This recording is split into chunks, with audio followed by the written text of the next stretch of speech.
Welcome back friends. आज हम बात करेंगे स्पाइनल स्टेनोसिस की या स्पाइन के कैनाल के कमी होने की प्रॉब्लम की।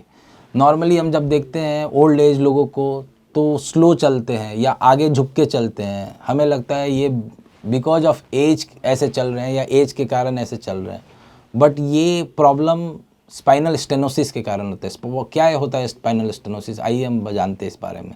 नॉर्मली हमारे स्पाइनल कैनाल का डायमीटर होता है और नसें खुली रहती हैं जब हम यंग रहते हैं। जैसे जैसे एज होते हैं हमारे नसों के पीछे एक चर्बी होती है जिसको हम लिगामेंटम फ्लैबम बोलते हैं। लिगामेंट होती है जिसका काम रहता है स्पाइन को हेल्प करना, हमारे स्ट्रेचेबिलिटी में या हमारे एक्सटेंशन में या हमारे झुकने में वो हेल्प करता है। बट समय के साथ वो चर्बी बड़ी होती जाती है, मोटी होती जाती है और वो नसों को धीरे धीरे धीरे दबाने लगती है। आफ्टर सर्टेन एज वो नसों को चारों तरफ से दबाना चालू करती है। जैसे वो नसों को दबाना चालू करती है हमारे दोनों पैरों में भारीपन, किसी को झुनझुनी, किसी को मूंगी, किसी को चींटियाँ आना चालू होती है। नॉर्मली शुरू में पेशेंट्स 2 किलोमीटर 3 किलोमीटर चलते हैं एंड तब ये तकलीफ़ आती है। बट जैसे जैसे समय बढ़ते जाता है वो 3 किलोमीटर से 2 किलोमीटर, 2 से 1 किलोमीटर, फिर 500 मीटर, फिर 300 मीटर, फिर 100 मीटर, फिर 10 कदम चलने में भी पेशेंट को दर्द होने लगते हैं।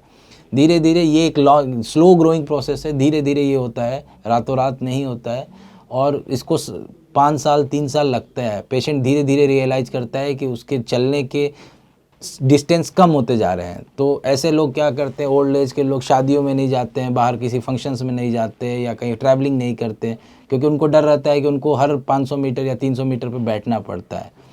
सो ये एक एज रिलेटेड प्रॉब्लम से, कुछ नया प्रॉब्लम नहीं है, कोई नई बीमारी नहीं है, कैंसर नहीं है, लकवा नहीं है, पैरालिसिस नहीं है। ये एक स्लो एजिंग प्रोसेस है। जैसे हमारे बाल सफ़ेद होते हैं, चेहरों पे झुर्रियाँ आती है, वैसे ही स्पाइन में भी एक तरह से झुर्रियाँ होती है जो स्पाइन के दबाते जाते हैं नसों को, जिसके कारण प्रॉब्लम्स होते हैं लोगों के चलने में।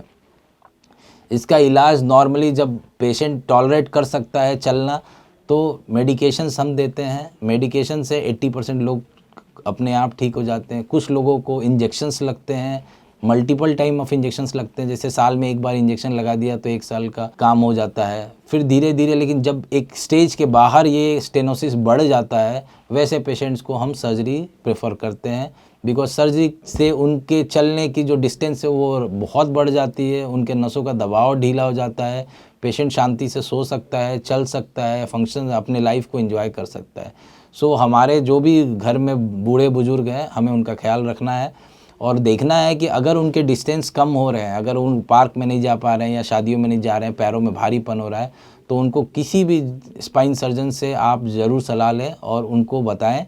हो सकता है वो स्पाइनल स्टेनोसिस से ग्रसित हो और एक छोटी सी सर्जरी जिसको मिनिमल इन्वेजिव वे में आजकल करते हैं, से 1 दिन में ही डिस्चार्ज कर सकते हैं, उससे उनको बहुत फ़ायदा होगा, उनका लाइफस्टाइल चेंज होगा, उनके हेल्थ सही होगा। सो एक छोटे से प्रॉब्लम को नज़रअंदाज ना करें, जल्दी ही अपने डॉक्टर्स को दिखाएं।